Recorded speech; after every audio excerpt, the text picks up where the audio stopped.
बक्सर के सीताराम उपाध्याय संग्रहालय में इन दिनों गहमागहमी बढ़ी हुई है। इसकी वजह है पुरातात्विक महत्व की ये मृण मूर्तियां। तकरीबन 1.5-2 साल से जमीन में दफन और बीते 1-1.5 दशक से बक्से में बंद रही इन मूर्तियों की किस्मत चमकने वाली है। और चमकने वाला है बक्सर, खासकर चौसा का पुरातात्विक इतिहास, जो पहले से ही देश दुनिया में टेराकोटा की अपनी प्राचीनतम कलाकृतियों के लिए चर्चित भी रहा है और चमकदार भी।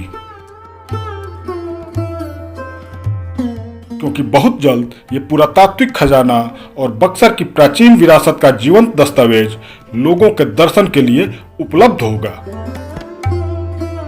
चौसागढ़ के बारे में अधिकतर लोग ये जानते हैं कि मुगल बादशाह हुमायूं एवं शेरशाह सूरी के बीच में युद्ध हुई थी, उसके लेके ज़्यादा लोकप्रिय है। लेकिन वहाँ पर अब तक जो पुरातात्विक अवशेष मिले हैं वो इस बात को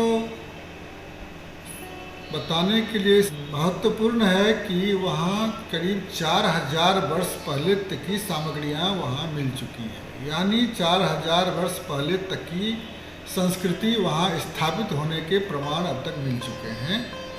वो जो एनबीपी पीरियड है या उससे पहले का पीरियड है, ये सब सामग्रियाँ वहाँ मिली है। और हाल में जो गुप्तकालीन सामग्रियाँ हैं वो तो दुर्लभ है ही, लेकिन गुप्त काल से बहुत पहले मौर्य काल या मौर्य काल से पहले की भी जो वहाँ सामग्रियाँ मिली हैं, जो वहाँ की गौरवशाली इतिहास के लिए प्रत्यक्ष प्रमाण है। यहाँ की जो गौरवशाली अतीत है उसको लोगों के सामने लाने, संसार के सामने लाने के लिए इन प्रतिमाओं को, टेराकोटा मूर्तियों को प्रदर्शित करना अत्यंत आवश्यक था और वो प्रदर्शित की जा रही है। और इसके बाद मुझे विश्वास है कि पूरे संसार के लोग यहाँ आएंगे और इस पर अनुसंधान करेंगे और इस हमारे जो गौरवशाली अतीत है उसको चारों तरफ प्रचार प्रसार होगा। बक्सर का सांस्कृतिक महत्व, उसका धार्मिक पौराणिक महत्व इतने बड़े शब्दों में और इतने मोटे मोटे शब्दों में रेखांकित किया जाता है कि हमें लगता है कि वही हमारा इतिहास भी है। लेकिन हमारी संस्कृति में वो सारी चीज़ें हैं। इतिहास में अगर हम उन्हें दर्ज कहीं करना चाहते हैं तो फिर हमें अपने पुरातात्विक धरोहरों पर या जो अभिलेख हैं वहाँ तक जाने की कोशिश करनी पड़ेगी। और अभी जो सीताराम उपाध्याय जी की स्मृति में संग्रहालय चल रहा है उसकी देख रेख में मैं कहूँ कि ऐतिहासिक गतिविधियों को लेकर के या इतिहास की चेतना को लेकर के, ऐतिहासिक बोध को लेकर के एक बड़ा ही सजग और सायास और सचेत काम हो रहा है। बहुत प्रगतिशील चेतना के साथ उसकी देख रेख हो रही है, उसमें काम आगे बढ़ रहा है। चूँकि मैं बक्सर का हूँ तो मुझे अच्छा लग रहा है जान करके कि बक्सर में इस तरह के प्रयास हो रहे हैं। और चूँकि मैं इतिहास का एक विद्यार्थी हूँ तो इतिहास से जुड़ करके भी कोई भी सकारात्मक काम होता है तो खुशी मिलती है। लिहाजा बहुत बहुत धन्यवाद सारे लोग जो इसमें लगे हुए हैं और हमारे बक्सर को, हमारे बक्सर के इतिहास को इस तरह से सामने ला रहे हैं और सामने रख रहे हैं। Thank you.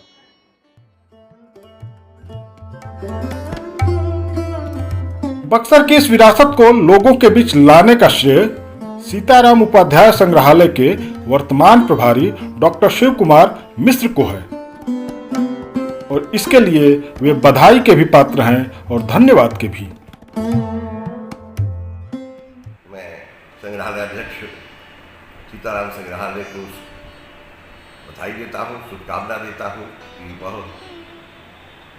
इन सामग्रियों को जनता के लिए लोकार्पित करने जा रहे हैं और हम उम्मीद करते हैं कि भारतीय कला के इतिहास में ये कलाकृतियाँ एक नए अध्याय को जोड़ेंगी।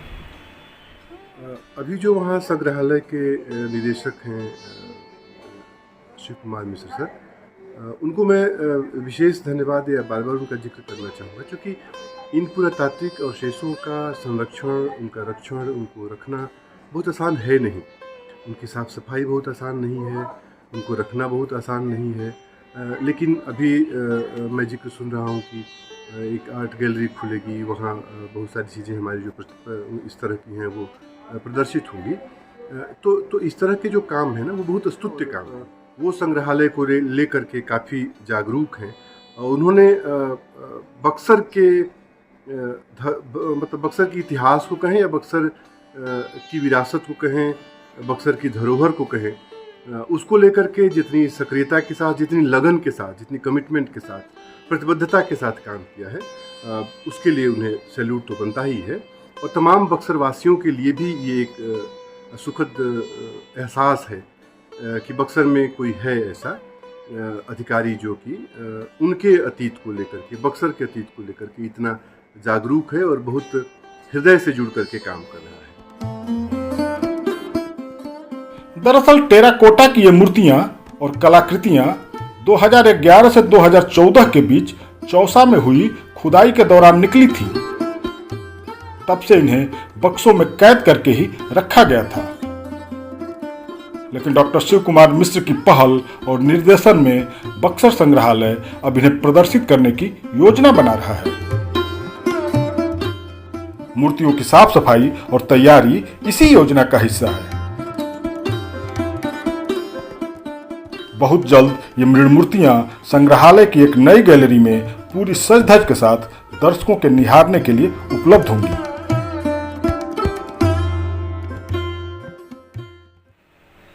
बक्सर जिला में चौसागढ़ जो है वो बहुत ही महत्वपूर्ण पुरातात्विक स्थल है और इसमें जो 2011 से 14 ईस्वी तक जो इसका पुरातात्विक उत्खनन कराया गया था, कला संस्कृति विभाग बिहार सरकार के पुरातत्व निदेशालय द्वारा, वो सारी जो उसमें टेराकोटा मूर्तियाँ हैं वो संग्रहालय में रखी हुई थी। उसको अभी तक प्रदर्शित नहीं किया गया था, जिसे यहाँ के लोगों को या संसार के लोगों को ये पता नहीं था कि वहाँ पर क्या मिला है।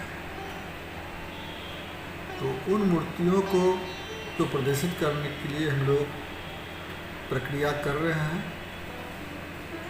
शोकेस तैयार हो गया है, मूर्तियों की साफ सफाई कर दी गई है और उसको समुचित ढंग से प्रदर्शित करने की प्रक्रिया चल रही है। उसमें कई दुर्लभ प्रतिमाएं हैं जो अभी तक देश में कहीं नहीं मिली थी। कुछ मूर्तियां ऐसी हैं जिस पर शिलालेख भी है। वो अभिलेख गुप्तकालीन ब्राह्मी लिपि में है, जो 4वीं-5वीं शताब्दी में जिस लिपि का उपयोग होता था उसमें अंकित है। ये दुर्लभ प्रतिमाएं बक्सर जिला के इतिहास को या बिहार के इतिहास को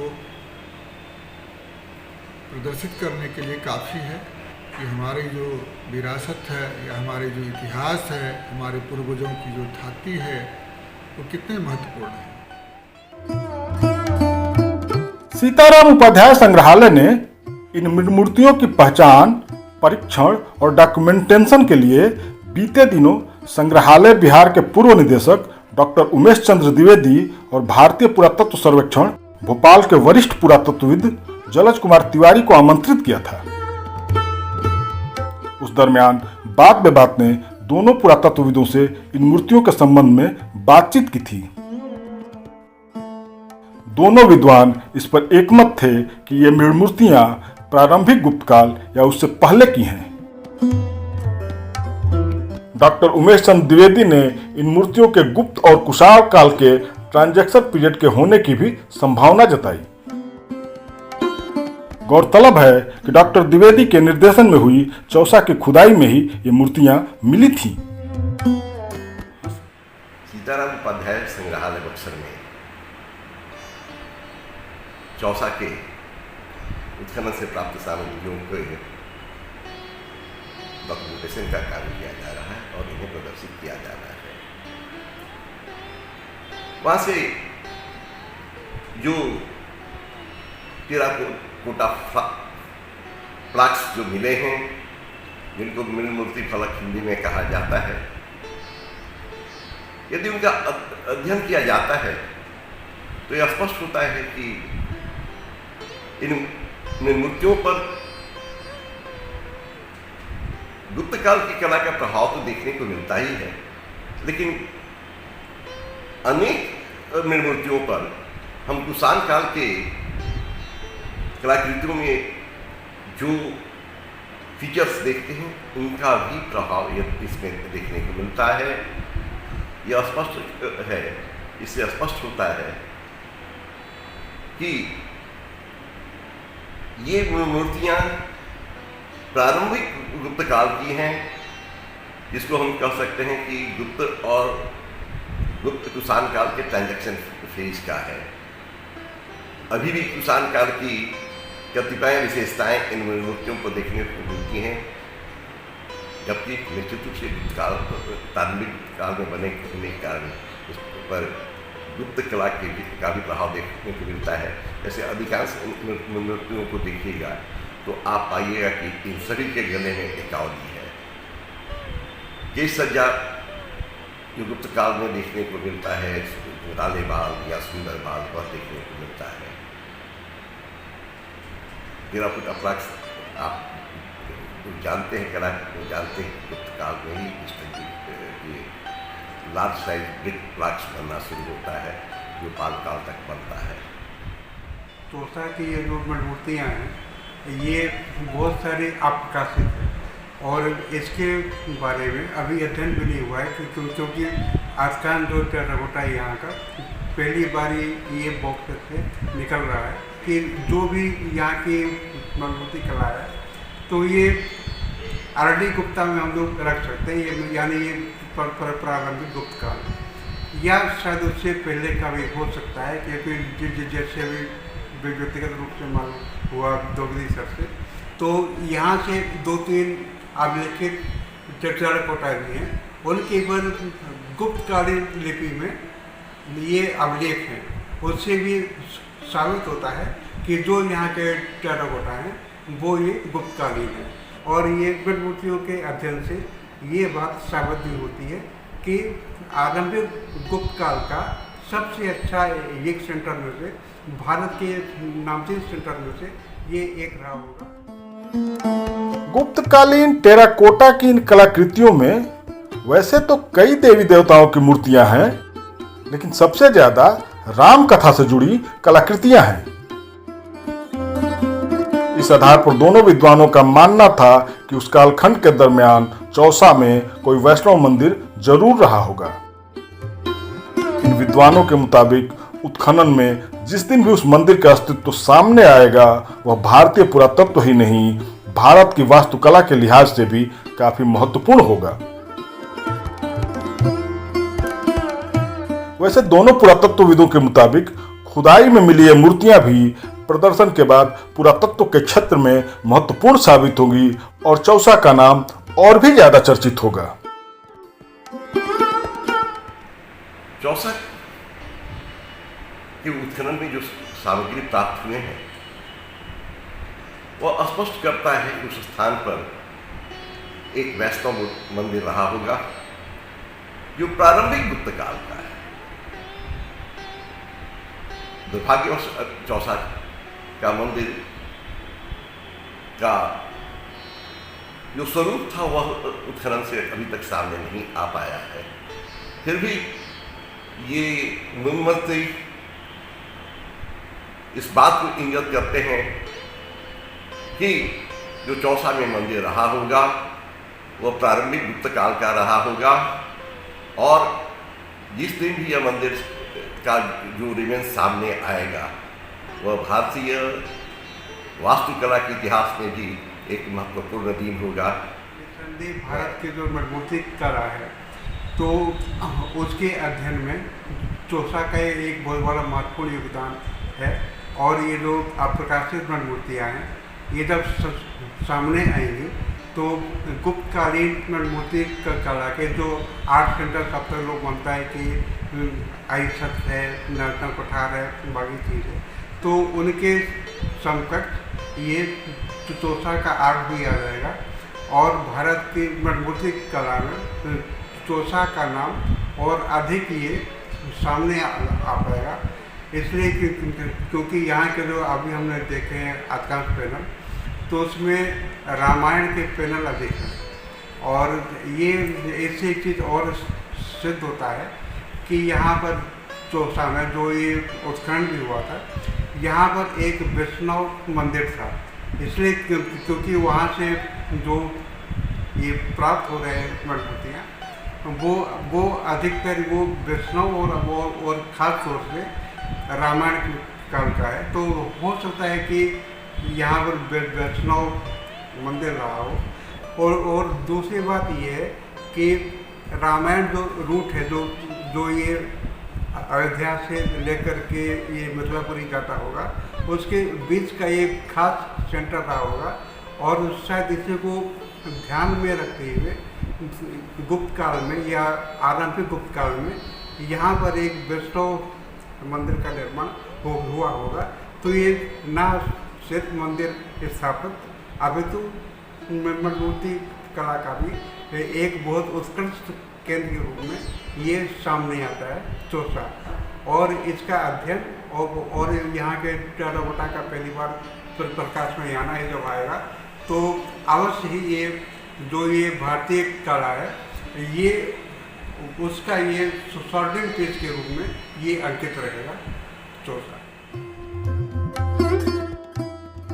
डॉक्टर उमेश चंद द्विवेदी, डॉक्टर जलज तिवारी और बक्सर संग्रहालय के प्रभारी डॉक्टर शिव कुमार मिश्र के वक्तव्यों से स्पष्ट है कि इन मूर्तियों के प्रदर्शन से कला, इतिहास और पुरातत्व के क्षेत्र में एक नया अध्याय तो जुड़ेगा ही, धर्म, संस्कृति और इतिहास में महत्वपूर्ण और निर्णायक दखल रखने वाले बक्सर की पहचान कुछ और मजबूत, कुछ और पुख्ता हो जाएगी।